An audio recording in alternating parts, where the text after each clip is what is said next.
Thank you for joining me today on the History of the Papacy, an Agora Podcast Network member. I'm Steve, your host. I have a few things to mention before we get into this really fascinating episode on the development of the doctrine of the Trinity. First of all, if you are listening more or less when this episode is released on the weekend of June 14th, 2019, you still have time to get your tickets for the Intelligent Speech Conference 2019 in New York City, New York. I'll be there, but more importantly, many of your favorite Agora podcasters like David Crowther, many of the people you've heard me collaborate with on this podcast like Eric Fogg and Xander of the Reconsider podcast, Ben Jacobs. Not only these stars, but also Ray Belli of the Words for Granted podcast, and the headliner Mike Duncan of the History of Rome and Revolutions podcast. Not to mention Heather Tesco. I mean, basically, you name the podcaster, and there's a pretty good chance they'll be there. I could probably spend about a 20-minute episode just talking about the people who are going to be speaking or attending this event. To find out about all the people who will be there and to actually attend the conference, you can go to the conference website, intelligentspeechconference.com, to find more. The episode today and the Intelligent Speech Conference are brought to you in part by the Flick Chat app. This app is a great way for us to all stay connected. It's a social media platform, but it's much more easy to use and to engage in conversations. You can follow the link in the show notes and download the app to join the conversation. Now, with all that out of the way, the actual content of the show can begin. Today, our perennial collaborator and partner in crime, Garry Stevens and I, are going to talk about all the things Trinity, which is the key doctrine of Christianity. This is part one of a two-part conversation on how the Trinity developed and was refined by the church over the first few centuries of the church's existence. One other thing about the Intelligent Speech Conference, Garry and I will be presenting at the conference with Garry live from Australia. It's going to be 6 a.m. his time, so he's going to be raring to go to talk some Bible and history. Now, I hope to talk to you soon and hope to see you at the Intelligent Speech Conference, and we'll always be talking about more of the exciting developments in church and papal history and much more. Now on with the Trinity Part 1.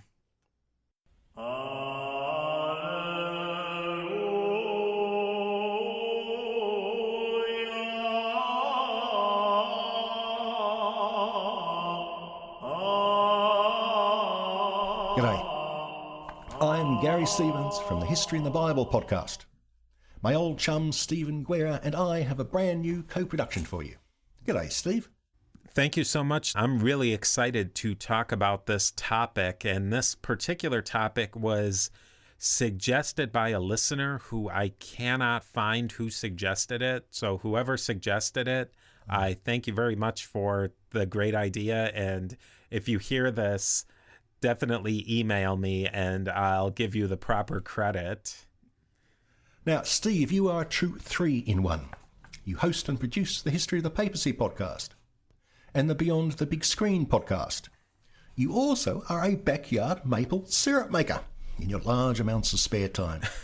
That's an interesting hobby. In this episode, we will tackle another 3-in-1, the Holy Trinity. The triune God is unique to Christianity. No other religion has anything like it. Now, Christians are adamant that there is only one God. They also insist that Jesus Christ and the Holy Spirit are also God. So how does that work? If there is one God, how do Jesus Christ and the Holy Spirit fit in? So, let's get to it. If we can at least make things even slightly less confusing, I think we've done a great job today. So that's the bar we've set today. Slightly less confusing, even though I'm completely confused. I think the concept of the Trinity and the Holy Spirit is incredibly confusing. I mean, it did take Christians several hundred years to work it out. But let's go back to the beginning, to the word spirit. We'll go way back to Old Testament times. Now, the Hebrew word for spirit is ruach. I apologise to our Hebrew listeners. And that means both breath, spirit, and wind. The intended meaning usually depends on the context. Now, the root meaning is probably breath, that which animates all God's creatures. It's used about 380 times in both the Old Testament and the New Testament. Now, given that the Old Testament is more than 3 times longer, it is overly used in the New Testament compared to the Old. The specific phrase Holy Spirit, which would be Ruach HaKodesh, is found only twice in the Old Testament. Shut up. The general sense of the Spirit of God is widely used in the Old Testament, but not Holy Spirit. And in fact, the very first time it pops up is in the very first verse of the first chapter of Genesis. Now, here's one typical translation from the King James Bible. In the beginning, God created the heaven and the earth. And the earth was without form and void. And darkness was upon the face of the deep. And the Spirit of God moved upon the face of the waters. Now, that's translating the word ruach as spirit. But if we take a look at other translations, such as the Jewish Publication Society translation and the New Revised Standard Version, they don't translate ruach as spirit. They translate it as wind. I think maybe the best translation comes from a guy called Everett Fox. He's a rabbi, and he's been working on an English language translation of the Hebrew called the Shocking Bible. And he's been working on it for 20 years. So far, he's got up to the Book of Judges. So we probably won't see the end of that project. And Fox's whole idea is to capture the sense and rhythms of the Hebrew in English. Apparently he's done a fairly good job. Now, listen to how he translates Genesis 1:1 and how he captures both the sense of wind and spirit in the word ruach. Okay, Genesis 1:1, according to Rabbi Everett Fox. At the beginning of God's creating of the heavens and the earth, when the earth was wild and waste, darkness over the face of ocean, rushing Spirit of God hovering over the face of the waters. God said, "Let there be light," and there was light. So I really like the way that word rushing spirit, it's connoting both wind and spirit. In the Old Testament, the word ruach or spirit tends to be used more in the sense of God's inspiration. So, for example, it's said that the prophets received God's spirit, or his inspiration. Spirit, in one sense, is an animating principle sent by God, and it's what makes you breathe and be sentient. But another sense used in the Old Testament is very definitely, this is a grace sent to particular people. So it's used in those senses. It's also very similar to another word you'll find in the Old Testament, Sophia or wisdom. Now, the Old Testament writers are fairly ambiguous about whether wisdom is a separate principle to God or just a characteristic of God or just a way of identifying some specific activity of God. Of course, under strict Jewish monotheism, there's only one God, so wisdom can't be a separate principle. But in a lot of the wisdom literature, like Proverbs, Song of Songs, wisdom does come really close to being a separate entity. So you can see in the Old Testament, even at that early point, that spirit or wisdom is can be interpreted as a separate principle. Well, that's what's really interesting when reading your notes is that what this spirit and what this wisdom is, as opposed to when God uses angels to say what he's trying to get across to people. Yeah. And that seems to be where where my confusion is, at least. Sometimes he uses this Holy Spirit, and then sometimes he's just telling somebody as an intermediary. Yes, the angels are always definitely separate intermediaries. Spirit it's such an ambiguous term in the Old Testament. It's hard to say whether it's a separate being like Satan, Hasatan, or an aspect, but it's always displayed positively at least. Now, Ruach appears, as I said, about 300 times in the Old Testament. After the end of the Old Testament, all the vast literature produced between the closing of the Old Testament and the opening of the New Testament, and there's a lot of books, the term spirit seems to have died out. So much of that literature is concerned with wild apocalyptic visions and all sorts of things. But the actual word spirit doesn't seem to pop up very often. It only comes back into common use in Jewish writings in the New Testament writings. And Paul seems to be the one who did that. Now, here's a typical use of the word spirit by Paul. It's his letter to the Galatians 5:16. Live by the Spirit, I say, and do not gratify the desires of the flesh. For what the flesh desires is opposed to the Spirit, and what the Spirit desires is opposed to the flesh. But if you are led by the Spirit, you are not subject to the law. Paul definitely uses the word spirit much more often than the gospel writers do. And here's my one contribution to biblical scholarship. I actually counted the words in the various books in the Bible and the occurrences of the word spirit in the Greek. Paul uses the term spirit 44 times every 10,000 words, which is a fair amount. The Gospels in general use it about 16 times per 10,000 words, so less than half as often. And the Gospel of Matthew in particular only uses it 9 times per 10,000. Matthew hardly ever uses it. So this use of the word spirit seems to have been revived by Paul himself. Now, I'm not sure what he actually meant of it. In fact, no one, I suppose, really does. And the whole point of this episode, I suppose, is to see how this use of the word spirit evolved. As we're going to talk about, this spirit later became Holy Spirit and turned into a separate principle. And one of the passages that's really started off that line of thinking is, perhaps ironically, actually found in Matthew. Now, at the very end of Matthew's Gospel, in chapter 28, he says, when Jesus has come back, the ascension, and Jesus, okay, now this happens. Now, the 11 disciples, remember, one's gone, went to Galilee, to the mountain to which Jesus had directed them. When they saw him, they worshipped him. And Jesus came and said to them, all authority in heaven and on earth has been given to me.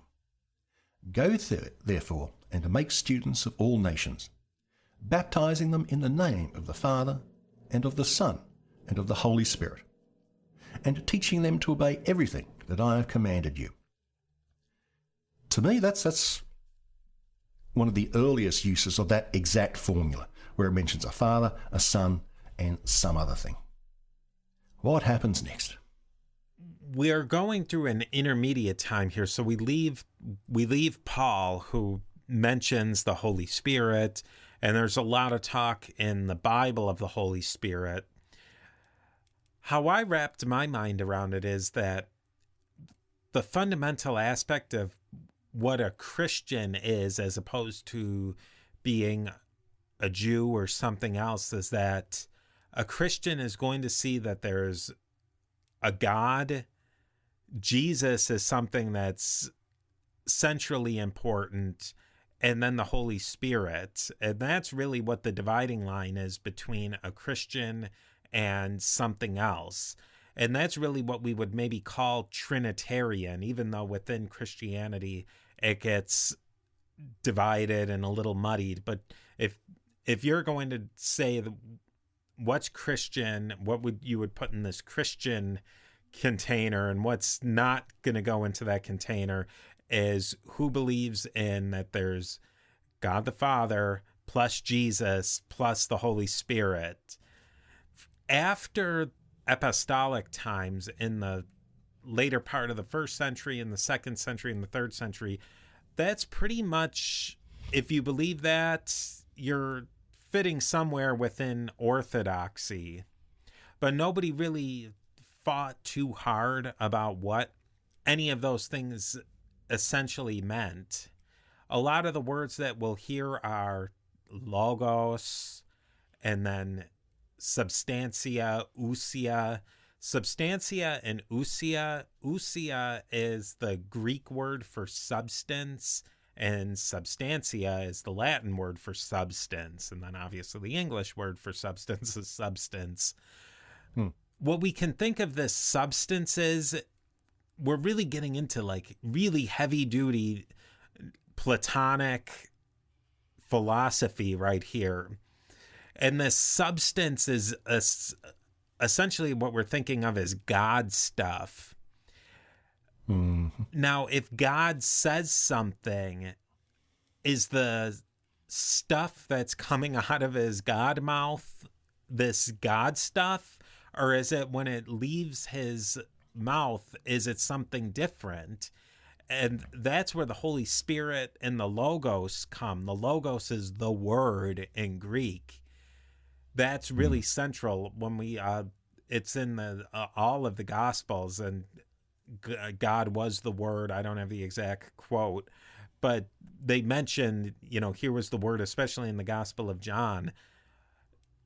When God does something and it leaves him, does it turn into a different substance at that point? Is it something created, or is it God himself? An analogy that I thought of is that in North America, there's this particular type of tree called a Colorado aspen. And all of those trees, they cover hundreds of acres. They're all connected to each other in their root system. And every single one of the trees that's coming out of the ground is a clone of each other. Are those the same tree? Or are they separate trees?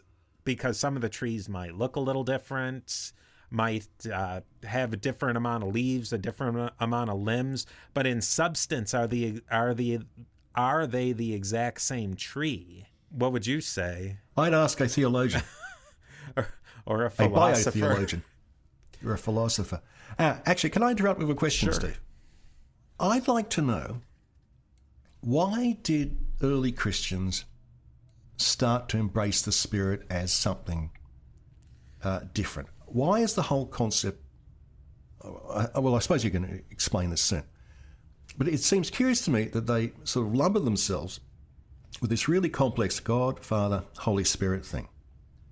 Why didn't they just treat the Holy Spirit as some sort of metaphor, akin to the Jewish wisdom? So you just got God the Father. You just got God the Father and God the Son. I mean, they could have saved themselves a lot of theological work by just basically ignoring Spirit, except as a purely metaphorical concept. So can you maybe tell us how it led up to become an actual separate divine principle? I think you have to back it up one step.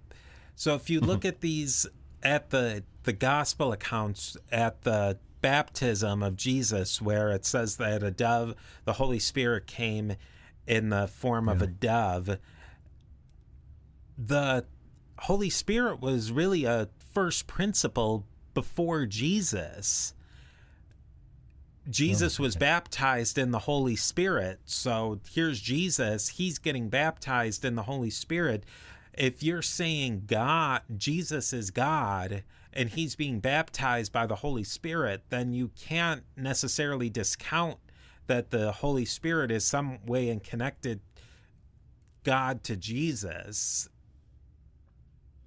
Okay, so the Gospels make so much of a deal of this, and particularly Paul makes so much a deal of the Spirit.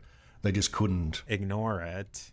They had to say, yeah, there's something happening here.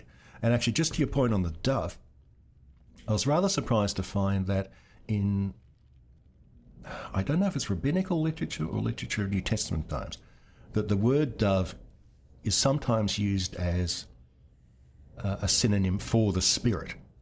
So I don't know if Christians got it from the Jews or Jews later took it on from the Christians. But I thought, well, that's interesting. then in this time period of the 1st, 2nd, and into the 3rd century, the Holy Spirit was really downplayed. Right. They were really trying to figure out how was God and Jesus connected.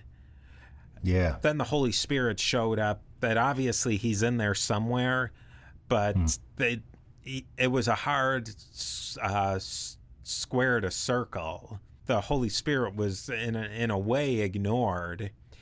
That really worked for the first 2.5 centuries of Christianity. There was 2 things that really shook things up, that really started before Constantine. When Constantine embraced Christianity and Christianity became the official religion of the Roman Empire, that obviously changed things a lot. But I would say in the 50 years before Constantine became a Christian, a lot of questions started to be asked of how God the Father and Jesus were related.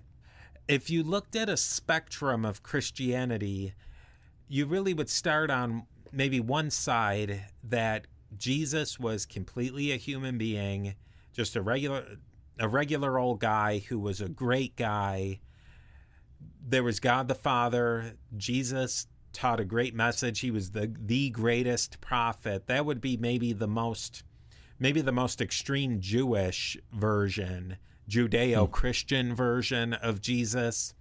And then you have on the other side of the spectrum where Jesus was actually God who came to earth, who was a God who basically took over a man, Jesus, did all the things that Jesus did, then left Jesus as like a husk of a human being to die on the cross, went back and became God. Almost something almost you could compare it to maybe the Hindu gods, where they have become incarnate. They're still whatever that God is. They incarnate a human being and then they leave that human being when they die, and they never fully become human. Right. What the proto-Orthodox ideal of Jesus is that he was something human but also divine.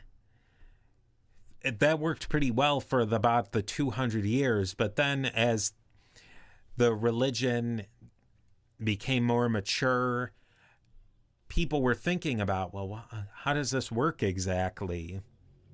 Yeah, okay. And I guess that's normal, that most religions hit a point where they have to figure these things out. Islam did it, and at this point in about the 250s to 300s, Christianity did that. Okay, so once the God-Father thing was more or less settled, the relationship there, then they turned to this previously vague concept, the Holy Spirit. So everybody in there is some sort of Trinitarian. Let's divide Trinitarian from Trinitarian becomes the Orthodox position. Everybody who would call themselves a Christian believed in some version of the triune nature of God, that there was God the Father, Jesus was in some way divine, and then there's the Holy Spirit in there somewhere. And like I said, proto-Orthodoxy was the big tent that took up the middle, and they really didn't, it wasn't defined exactly, but they weren't believing that Jesus was completely human, but they also didn't believe that Jesus was completely a divine God the Father just taking over, either as like a how would you explain it? Either taking over a human being entirely, like extinguishing their humanity and just like taking a human and filling them up with God. There was a separation between that Jesus was a human being who had a divinity in him. I don't know if I'm making it clear, the distinction here. Like, some of the early thinkers believe that there was a person named Jesus of Nazareth who was born, and at the baptism on the Jordan, that person was basically erased and filled up with God the Father. Then right before the crucifixion, God the Father left out this guy Jesus of Nazareth's back in there, and that's the person who died on the cross. There's also a belief that God actually died on the cross, which is a really bizarre concept. That one didn't stick around very long. Okay, the concept that God himself died.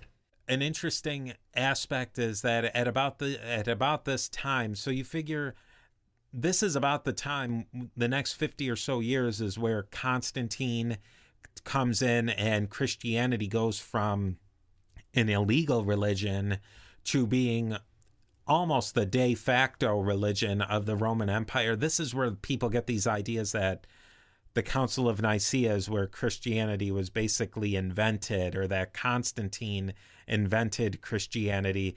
It's just really a coincidence that this period in time is where the Trinity was really nailed down, just happened to happen right about the time where the Roman Empire and Christianity came together.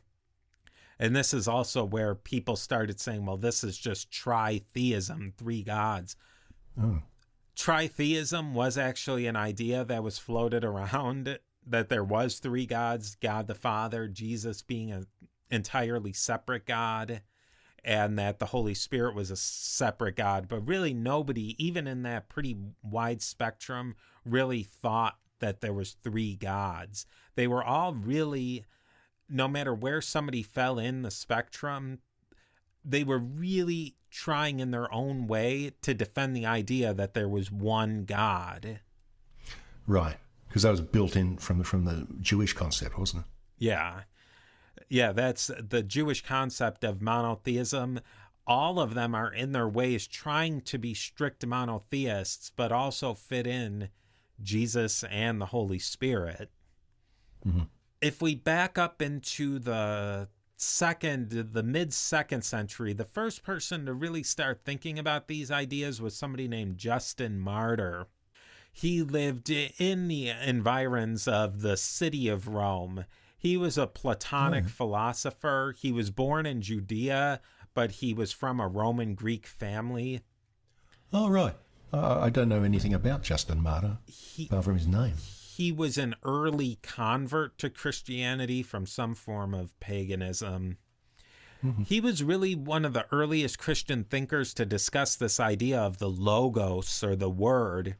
He believed that the substance of God spread to Jesus and the Holy Spirit, and he really didn't expand upon that. Like, there's God the Father, and just somehow it's that substance washed over them. But he's definitely sure that God the Father is superior in some sense to the other two. Yes. God the Father didn't lose anything by spreading over them. He was still whole, but he was giving them something that was making them divine. And he used the idea of fire. Now, not the fire in the way that we know that's some sort of combustible material that's released a gas that starts on fire. What he's saying is that if you put a new log on the fire, you see that red light spreads, and it just appears to spread. And that's how Justin Martyr explained how God the Father basically spread this idea onto Jesus and the Holy Spirit. Tertullian is the one who will expand on these ideas. He's really the big, like, grand poobah of Latin Christian thought. Oh, okay. Now, didn't he have some sort of exotic life? Oh, yeah. He was born basically came up in Roman Carthage. I don't think people are entirely clear. I mean, they say it's, you'll read one thing or another that he was Roman or that he was Berber or that he was Roman Berber, but he was probably a Roman who the Romans had really grown into the native culture of North Africa. North Africa, like around that central part where modern day Tunisia is, was really its own entity. Oh, yeah. Okay. Christianity spread there really quickly, probably even more so than the city of Rome itself. Interestingly enough, he lived a long time. I think traditionally it's said he lived to be about 80 to 90 years old. So he lived a really large swath of the mid-2nd century to the mid-3rd century, which is a really critical time of Christianity and Christian history. Now this is well before Christianity was legalized, isn't it? Oh yeah, probably with probably a good 150 years before Christianity, but a time period where Christianity wasn't really persecuted in any way. Probably really the time period where good old-fashioned pagan Roman wouldn't have known the difference between a Jew and a Christian, where Jews and Christians would have been pretty much known. They would have been starting to know the difference between themselves. Mm-hmm. He's considered like the father of early Latin Christianity. Okay. His beliefs, in short, is that God the Father, he passed some of his what I'll call his God stuff, that God substance, he passed it on to Jesus, and then Jesus passed that on to the Holy Spirit. But God the Father never lost any of his, it didn't cost him anything to spread that substance onto Jesus and the Holy Spirit. This was one of the analogies I was trying to think of. They show pictures of what this. Have you ever seen a clown make like one of those balloons where he ties it up into like an animal or? Oh yeah. And when he blows up that balloon, it progressively expands. God the Father is like the big part of the balloon. Then Jesus is just a little bit smaller than that part. And then the Holy Spirit's a little bit smaller than that. But God the Father hasn't lost anything by passing on this substance to Jesus and then the Holy Spirit. Which again is really bizarre in my thinking, in that what they call the procession, God the Father proceeds to Jesus, which proceeds to the Holy Spirit, yet Jesus was baptized in the Holy Spirit. Yes, that seems contradictory, doesn't it? Yeah, which it would seem that God would proceed to the Holy Spirit, which would proceed to Jesus, but that loops around into the ideas that Jesus is the Word or the Logos, and the Logos is uncreated before all time.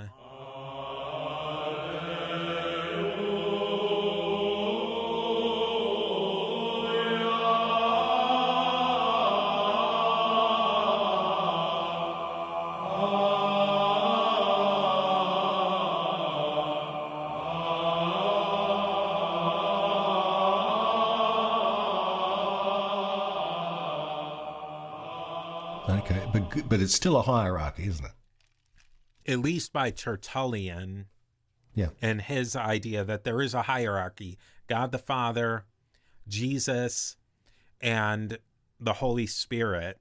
He doesn't get into a great detail about what the substance means, but God is passing on his substance, and he doesn't really explain whether this substance changes or anything like that. He just says that there's a procession from one to the next. Okay. So the ideas are still pretty, not simple, but sort of confused or proto-ideas, and this idea of a hierarchy, which we don't have today, do we? No, but I would say that Tertullian gives us the idea that there's a relationship between God the Father, Jesus, and the Holy Spirit. This foundational idea, it wouldn't pass like the first ecumenical council's test of a Trinitarian God, but it's the idea that everybody else can run with after that. Okay. The next big guy is Origen of Alexandria. He lived just a little bit later than Tertullian. He died in the 250s during the Decian persecution, which is really the first big persecution. You know, people say that Nero persecuted Christians, and that's a little questionable, and they'll say that, you know, there was this persecution, that persecution. The Decian persecution's the first one where you can say that the Roman government's going against Christians. Origen just wrote about all sorts of things. I mean, anything you could imagine, Origen wrote about, and he had some quite wacky ideas. Okay.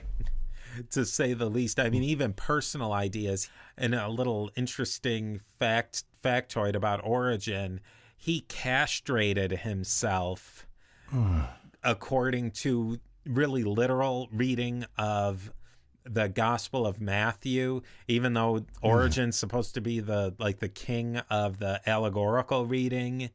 Even the bishop of Alexandria, I want to say it was Dionysius of Alexandria, but it doesn't really matter. And he's like, in his writings, he's like, what the hell are you doing? So Origen sounds like a bit of a mad genius.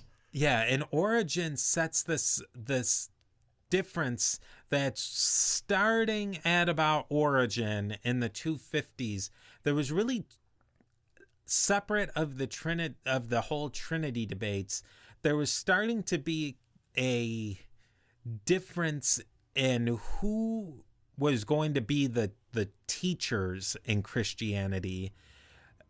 In Alexandria in particular, there was an idea of professional teachers. They didn't necessarily even need to be priests, but they were an ordained office of catechetical teachers. They were kind of eggheads, but they would be the thinkers, and then they would go out and teach. But at the same time, in Alexandria, the bishops were starting to say, well, you know what? Teaching is our job, and you teach in our name, and you teach by our rules. Okay. That's the fight that's starting to happen in Alexandria, the big-time hierarchical monarchical bishopric versus itinerant teachers who aren't even necessarily priests. Really, priests came out of the idea that they were able to do the sacrifice, the Eucharist, in a bishop's name. You couldn't do the Eucharist if you weren't doing it in a bishop's name, because the bishop was the high priest in the line of David and the line of Jesus. And anointed in the line of the apostles, yes, etc. Yeah. Okay, so this is the last gasp of the itinerant Christian preacher and teacher in the mold of, say, Paul.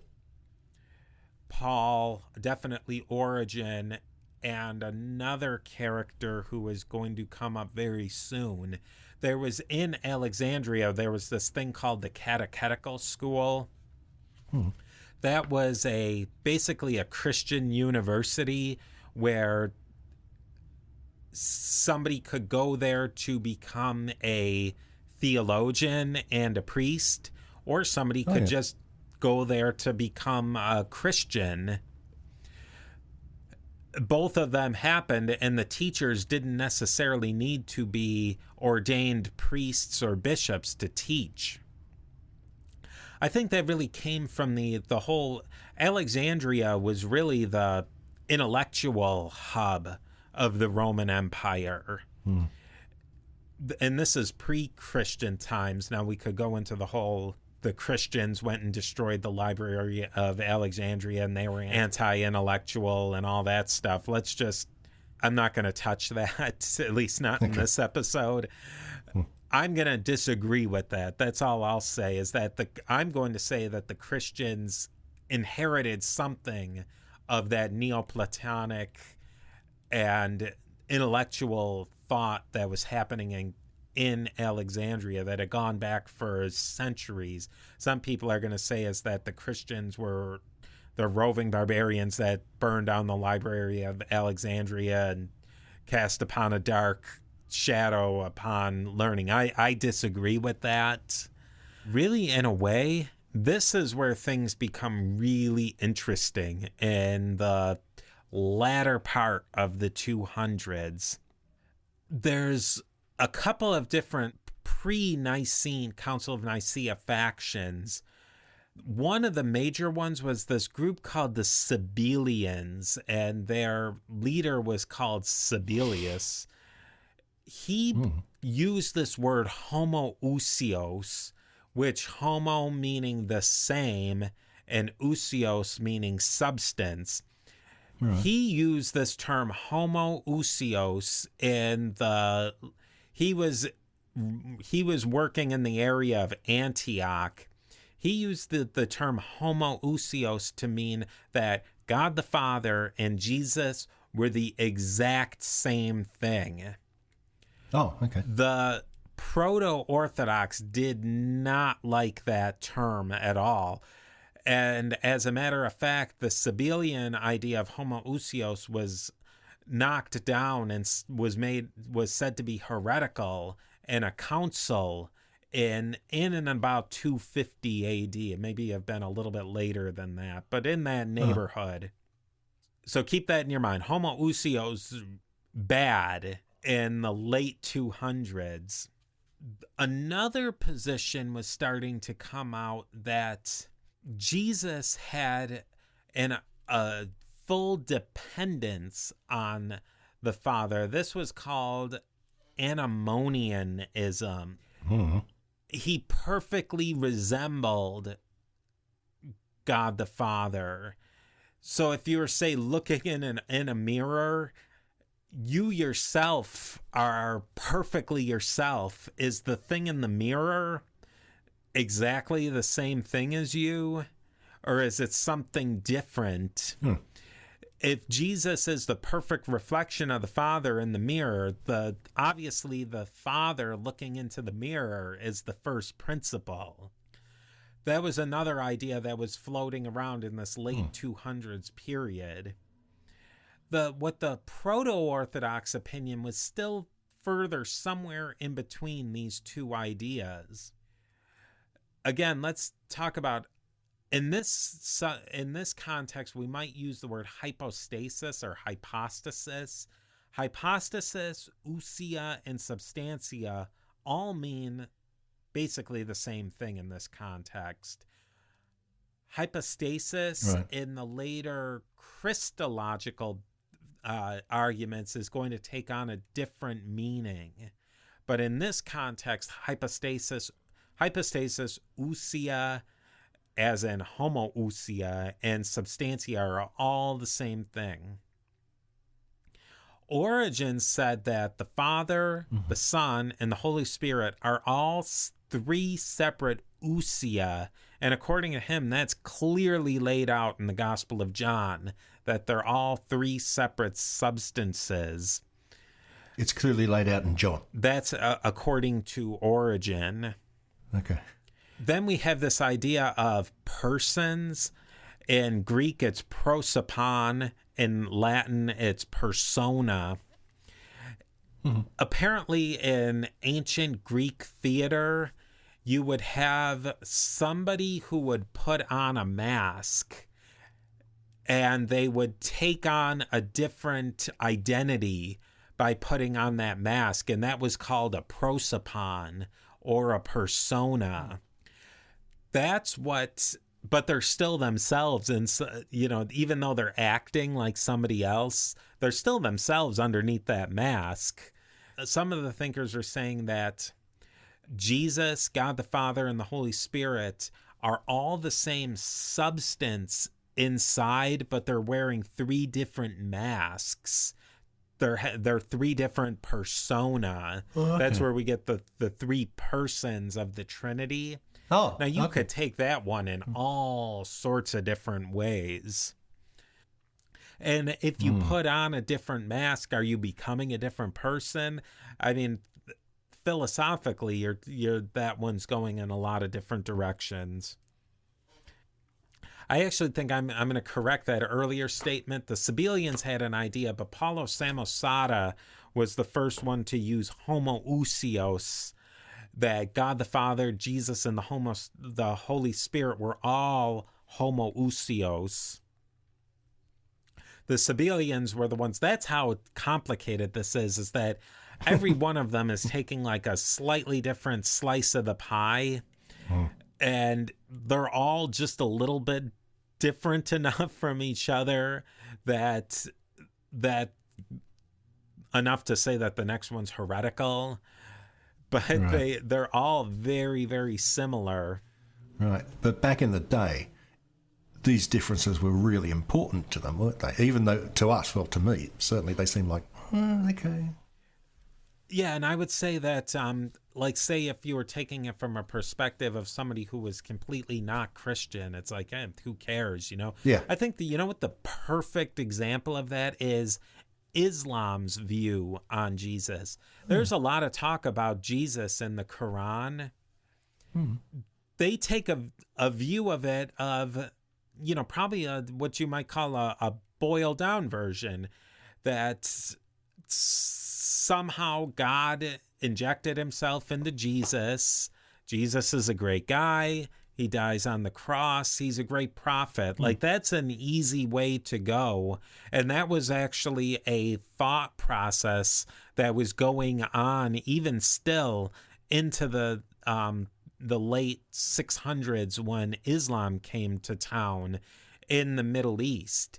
You know, that was still an idea in Middle Eastern Christianity. I guess that's another thing that we can say now is that in the West, these issues weren't as highly contested as they were in the East. The spectrum being divided really finally happened more so in the East. Is that because you had all these smarty pants people in Alexandria? And the concentration of Christians all the way from the earliest times growing out. There was just a lot more diversity in the East than in the West. Okay. There's monarchianism and adoptionism and pseudo-Passionism and all these different ideas that are really, like I said, just slicing the pie. The next big thinker who comes along is a guy named Lucian of Antioch, and he was a big-time Platonist thinker and a theologian. This is where Platonists and theologians start to become melded together. He lived in the late 200s. He's said to be the intellectual and spiritual father of Arius of Alexandria. Arius of Alexandria is obviously the big name that we've been working towards this whole time. Everybody's heard, or probably the people who are at least listening to this podcast have heard of Arians and Arianisms, not to be confused with the Nazi Arianism, completely different Arianisms. No Nazis. Arius of Alexandria, he gets the big stamp of the guy who comes up with the anti-mainstream orthodox ideas, but that's all he really is the poster boy for those. But let's before we get into him, we have to back up to Lucian of Antioch. Yep. Lucian of Antioch had these ideas that about God the Father and about the Trinity, that somehow in some way Jesus was subordinate. And there was really two schools of thought. The the subordinationists, who both of the groups, the subordinationists and the proto-Orthodox, both of them were fighting to define and to protect monotheism, but they were really doing it in two different ways. Right. The proto-Orthodox, they were trying to hold fast to monotheism, but that you can't separate Jesus from God. Whereas the people on the opposite side of the coin, these subordinationists, were saying that Jesus really has to be separated from God, or else you can't maintain monotheism. Oh, okay. So you can see, like, that's where the dividing line's going to be. Okay. So Lucian of Antioch, his big claim to fame is that he dies during the persecution of Decius, and that was probably the best time for him to die, to be quite honest. The story of the hagiography of him is that he was, I believe it was that he was killed in the persecution. He was thrown in the Bosphorus, and then a dolphin carried his body uncorrupted to the shore. The dolphin? Yeah. I don't know if dolphins actually live in the Mediterranean or not, but yeah, okay. Why spoil a good story? Anyways, Lucian of Antioch, if I am not mistaken, he's actually considered a saint of the, at least of the Eastern churches, if not the Western church as well. Now, his intellectual heirs, which this is highly contested, especially in modern scholarship. I read this, one of my main sources that I read to catch up on this episode was written by none other than Rowan Williams, the former Archbishop of Canterbury. Oh, he's the guy with the big white beard, isn't he? Yeah, and big white hair too. And big white hair, yeah. So he's very Anglican, so you can take that as a plus or a big minus, whatever your particular viewpoint is. But he was really, in his book, was trying to reevaluate Arius, given, I don't know how much original scholarship he did in this book, or if he was collecting new scholarship on Arius. But the sort of the older view on Arius is that he was in a direct line from Paul of Samosata, Lucian of Antioch, Arius, and all of this non-proto-Orthodox subordinationist, Jesus and the Holy Spirit are less than the Father view of Christianity, which really there's not a direct line between Paul of Samosata to Lucian to Arius. It really doesn't exist. What happened with Arius is that he became the face for the anti-Nicene version of Christianity. What we really need to look at is that, you know, in this modern parlance, we always want to look at that a political fight as like a 50-50 thing, that there's 50% people who are for this and 50%. It probably didn't break out that way. There was probably about 30%, or let's look on the other side. There was probably about 60 to 70% of the people who were more in the line of people like the Cappadocians and Athanasius of Alexandria, that Jesus, God the Father, and the Holy Spirit were all of the same substance. The proto-Orthodox, we'll call them. And then the other side, there was about 30% of the people who were called Arians. But of that 30%, there was a huge spectrum of belief of the people who were inside of that 30% disagreed as much with each other as they did with the proto-Orthodox. Okay. And that's why they never really formed a solid block to sway the proto-Orthodox, if you know what if I'm making sense here at all, or if I'm not just completely blathering. No, they're too divided amongst themselves to put up a united front. Sounds like the British Parliament and Brexit. Yeah, exactly. They didn't believe enough. They were in some way related to each other. And even within the Proto-Orthodox, this is really a spectrum where there's even people, if you do any of the reading, you'll see the name of Marcellus of Ancyra. He hated the word homoousios, but he was definitely not a subordinationist. He seems like a sort of a bridge between these two groups, but there was such a divide amongst them. You could never bring them all together into a completely big tent unless you were a Roman emperor who brought everybody important into a big conference room and started bashing their heads together until they could all come to a agreement. That's where Arius and the later thinkers come in.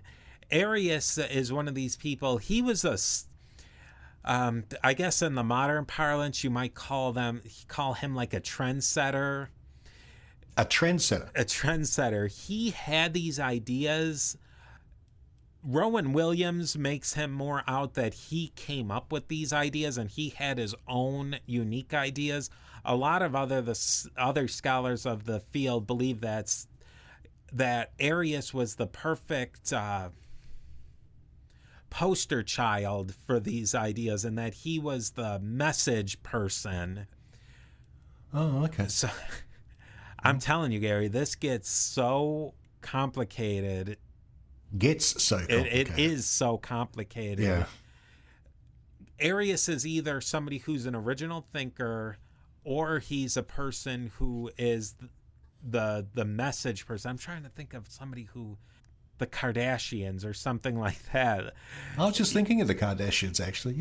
Yeah.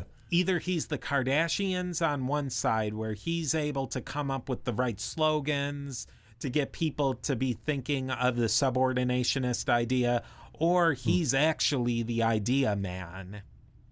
Okay. And how you think about Arius is really, that informs how you think about everything into the 300s. Now, the early 300s, the late 200s to the early 300s, this is the era of the Decian, or the persecution of Diocletian, rather. All right, okay. And that was a biggie. That's the big one, and that's really the crucible that Christianity goes through. It was easy enough for all of them to play nice during that time. Hey, we're all Christians. Let's survive and band up together against Diocletian. Constantine is a Western guy. If we look at it, the persecutions were much worse in the East than they were in the West. Constantine's father, Constantius Chlorus, some people say that he was in some way either a Christian himself or very sympathetic to Christianity. Okay. His wife, Helena, is obviously a huge name in Christianity, Saint Helena.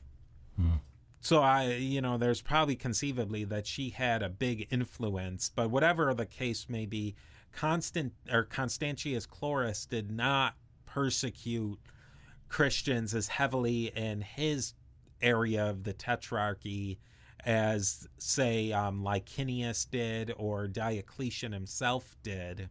Mm-hmm. After Constantine, he has his famous Battle of the Milvian Bridge where he sees the sign in the sky and the sign conquer, etc. A few years later, he has the Edict of Milan where he legalizes Christianity and basically legalizes all religions in the empire. Yeah. That was a big move at the time. Then he's the one that calls together the Council of Nicaea, isn't he? Yeah, and that's about 10 years later. He has to do a little bit more fighting to get rid of everybody else. It's about 323, 324, where the empire is consolidated under Constantine. Then that's when he calls the Council of Nicaea.